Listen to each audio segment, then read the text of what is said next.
Olá, terceiro ano, tudo bem? Estou aqui novamente, mas agora para falar sobre a segunda parte da nossa aula, que trata sobre o nivelamento, tá bom? Que é o primeiro momento das atividades que tem no Google Classroom, tá certo?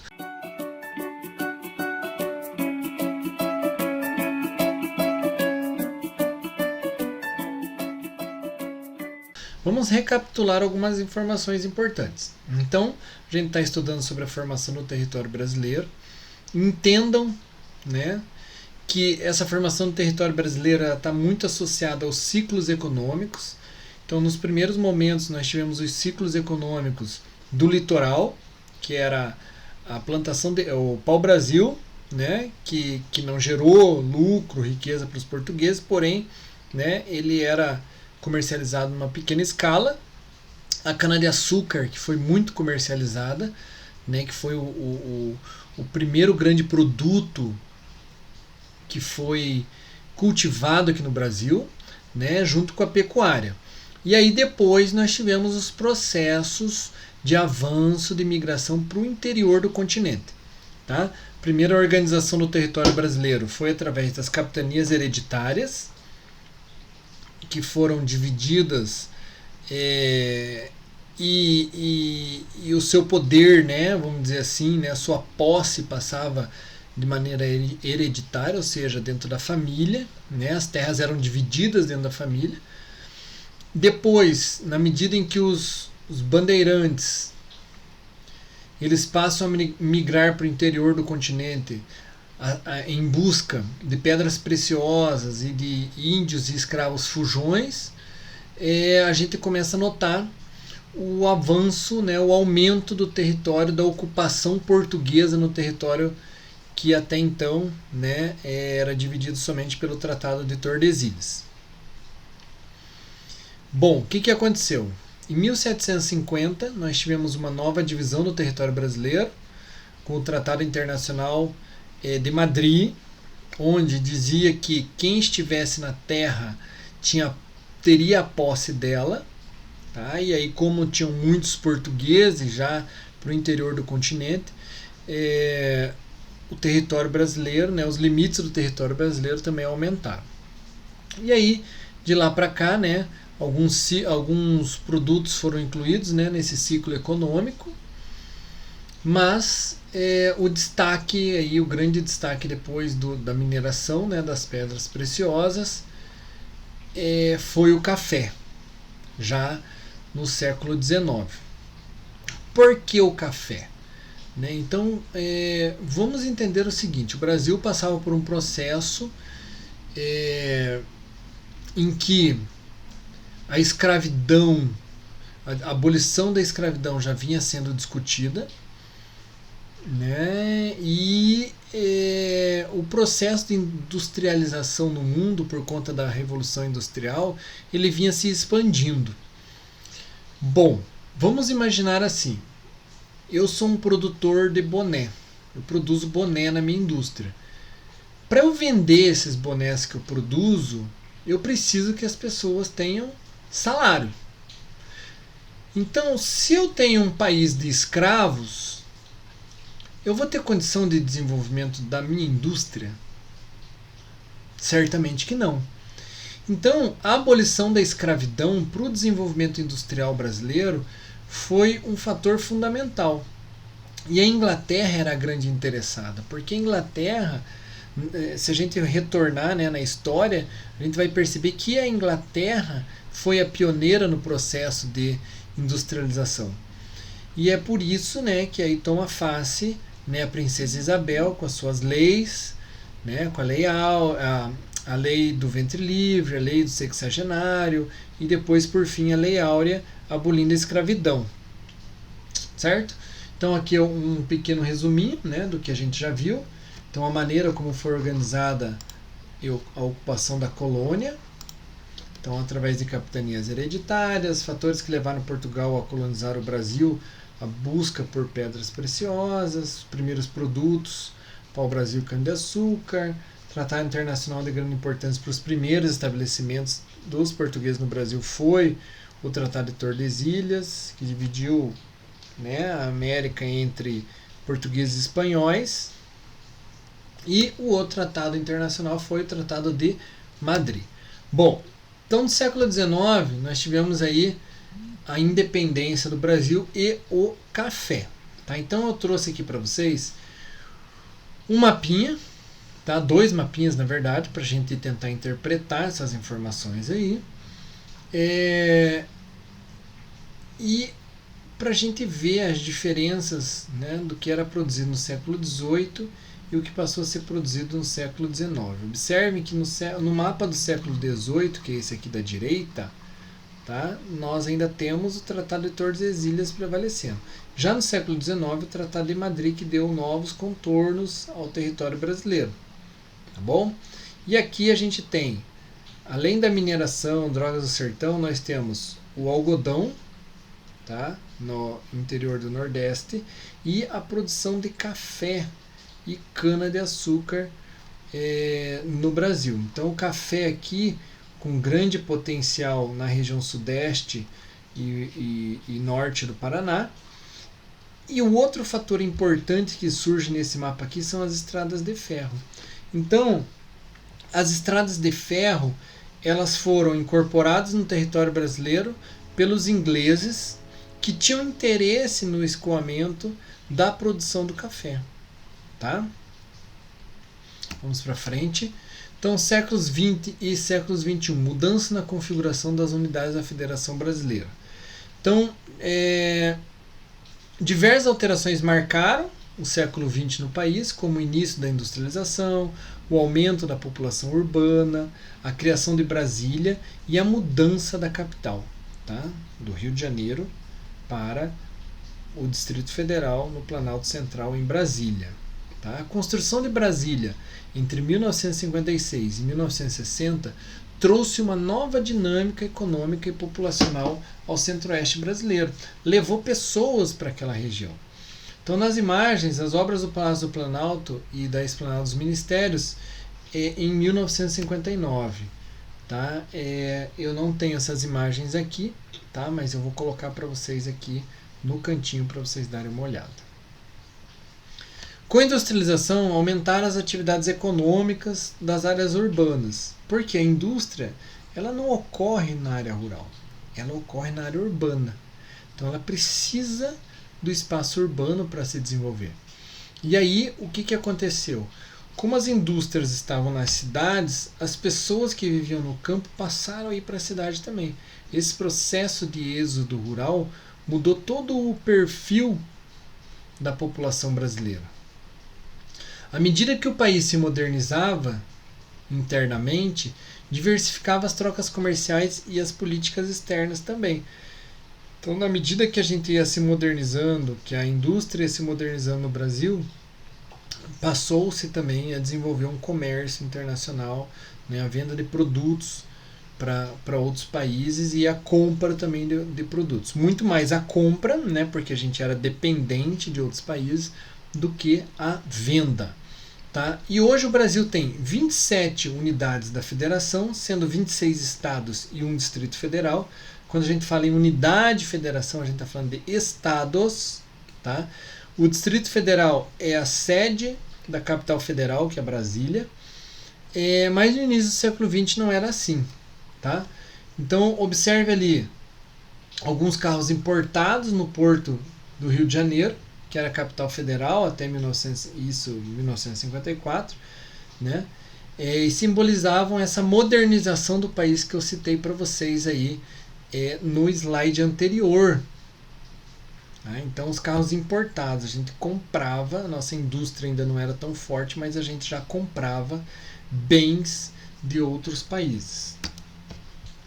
Motivos para o atraso industrial brasileiro, né? Não dá para a gente dizer que nós temos uma indústria que ela acompanha a indústria dos países desenvolvidos. Tá? E nós tivemos uma industrialização tardia, praticamente 200 anos depois da Revolução Industrial, nós tivemos aqui,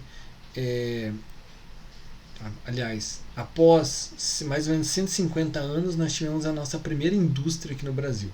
Tá bom? Então vamos lá, vamos relembrar como é que era o nosso histórico como colônia. Tá? Então nós tínhamos o Pacto Colonial, que era um acordo onde o Brasil só poderia vender para Portugal, tá? E isso impossibilitava o Brasil de se modernizar, porque Portugal segurava em função da rivalidade com a Inglaterra. Nós tínhamos uma economia agroexportadora, ou seja, se a gente voltar nos ciclos econômicos, a gente vai ver que a maior parte dos produtos que a gente produzia aqui era do setor agrícola e a gente só exportava, né? Porque a nossa população aqui não consumia isso. A economia baseada em produtos agrícolas, que eu já falei, a cana, a borracha, a drogas do sertão, o charque, o café, né?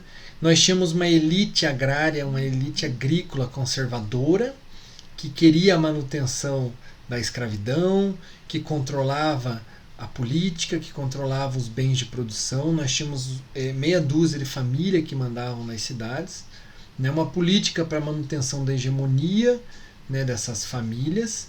A mão de obra escrava, então nós tivemos muitos anos de escravidão no Brasil, e isso fez com que o setor de serviços não se desenvolvesse, né? Então, na medida em que você tem população livre, que trabalha e ganha salário, essa população pode consumir. Enquanto população escrava, ninguém consumia, né, dentro do país. Então, não existia um estímulo para o desenvolvimento interno do país. Então, a gente não tinha um mercado consumidor, justamente por conta dessa mão de obra escrava, né? E mais tarde nós tivemos, né, de uma maneira mais atrasada, a nossa mão de obra qualificou-se para o trabalho industrial.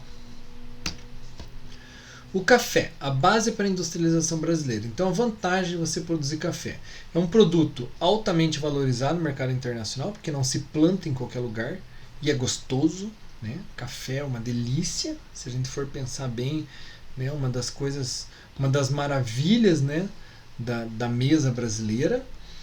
Nós tínhamos uma excelente, nós temos condições climáticas de relevo e de solo muito adequadas para a produção desse café, principalmente na região sudeste e no norte da região sul, né, o norte do Paraná principalmente, e proporcionou a manutenção da ordem social vigente. Então, quando o café chegou no Brasil, né, a escravidão servia totalmente aos produtores de café. Mais tarde, com a vinda dos ingleses, o desenvolvimento das indústrias, perceberam que era preciso libertar esses trabalhadores.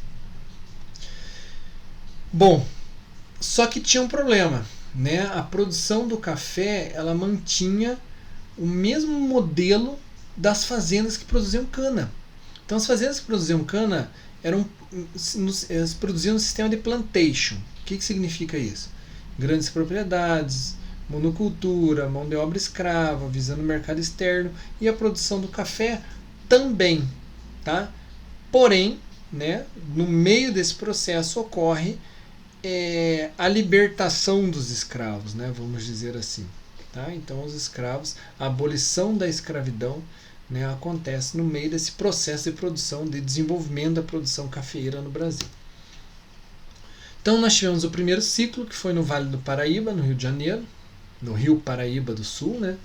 Cultivado em áreas de encostas, geralmente gerando, na verdade, inúmeros impactos ambientais, né? Então, a retirada da mata, a plantação nas montanhas, né? Vamos dizer assim. A mão de obra era escrava e o escoamento era por meio de transporte precário, carroça, né? E estradas mal conservadas. Aí nós tivemos o segundo ciclo brasileiro, que foi já a migração do café para o oeste paulista, em áreas mais planas, tá? E os problemas ambientais continuaram acontecendo, não foi isso que diminuiu os problemas ambientais. A mão de obra, aí ela muda um pouco. Então, quando acontece a abolição da escravidão, é o mesmo período em que ocorre o processo migratório de italianos, japoneses, né, para o Brasil. E aí, esse pessoal, eles eram assalariados. Você veja, ocorre a abolição da escravidão e o fazendeiro prefere empregar o imigrante, aquele pessoal que vem de fora, a empregar os escravos. Porém, né, a gente nota que o processo de formação do mercado consumidor, ele passa a ter início, ele passa a andar. E aí, nesse mesmo período, nós tivemos aí a criação das estradas de ferro no Brasil, tá bom? E isso fez com que o escoamento ele fosse mais rápido e o desperdício do produto fosse menor. Nessa região o clima era muito favorável, um clima tropical, né? E o que a gente começou a perceber é que ao redor das fazendas também começaram a surgir núcleos urbanos cada vez mais intensos. Então observe ali, ó, reconstrução da cobertura vegetal no estado de São Paulo. Então em 1500 nós tivemos aí essa parte em verde, era a parte de cobertura vegetal. Vejam que isso começa a diminuir, começa a clarear esse verde, né? 1886, 1920, que foi o auge da produção cafeeira. Então vejam o desmatamento que ocorreu nesse período, de 1886 a 1920. E em 1952 nós tivemos aqui a reconstrução da vegetação, né, mais na região oeste de São Paulo, tá certo? Mas o desmatamento na região central foi mais intenso. Tá? E aí, a partir de 1952, quando começam a surgir as primeiras cidades, os núcleos urbanos passam a crescer muito, né? O desmatamento ele torna-se intenso em todo o estado de São Paulo. Bom, mas o importante é a gente perceber aqui, ó, de 1886 a 1920, tá? Que foi o período justamente do ápice, né, da produção de café brasileiro. Aqui, né, a cultura do café ao longo das vias férreas. Vejam que ao longo das ferrovias nós tínhamos as fazendas ao longo das ferrovias, né? Por quê? Porque era por onde escoava o produto, né? Era por onde tinha caminhos, né, e transporte para escoar o produto. Então as fazendas elas se desenvolveram ao redor das linhas férreas. Aqui nós temos os povoamentos e ferrovias em São Paulo e no Paraná em 1946, tá bom? Então as cidades começaram a surgir, né, ao redor das linhas férreas. E é lógico, né, ao redor das plantações de café também. E aí, gente, o que a gente pode concluir? Que a atividade de cafeicultura cria base para o processo industrial no Brasil, mão de obra assalariada potencialmente qualificada dos imigrantes, a criação do mercado consumidor estimulou o crescimento urbano e a formação de uma classe média urbana, acúmulo de capital, logicamente aqueles que detinham, né, a produção do café, excelente infraestrutura de transportes, porque daí quando você passa a ter o trem transportando tanto pessoas quanto produtos, né, nós tivemos uma qualidade na infraestrutura de transporte. E na região sudeste, por conta do crescimento da população, da grande quantidade de pessoas que foram para aquela região, nós tivemos fatores concentradores ali, né? Então, quando você tem muita gente no lugar, você também tem muita oferta de serviços, tá? Então, o café assim ele revolucionou, né, o crescimento urbano nesse período nessa região, beleza? Pessoal, seria isso a segunda parte da nossa aulinha, que é o nivelamento, que é a retomada do que vocês estudaram no ano passado de mais importante, tá? E a partir da próxima aula a gente vai ver o processo de globalização, beleza? Um grande abraço para todo mundo e até mais, tchau, tchau.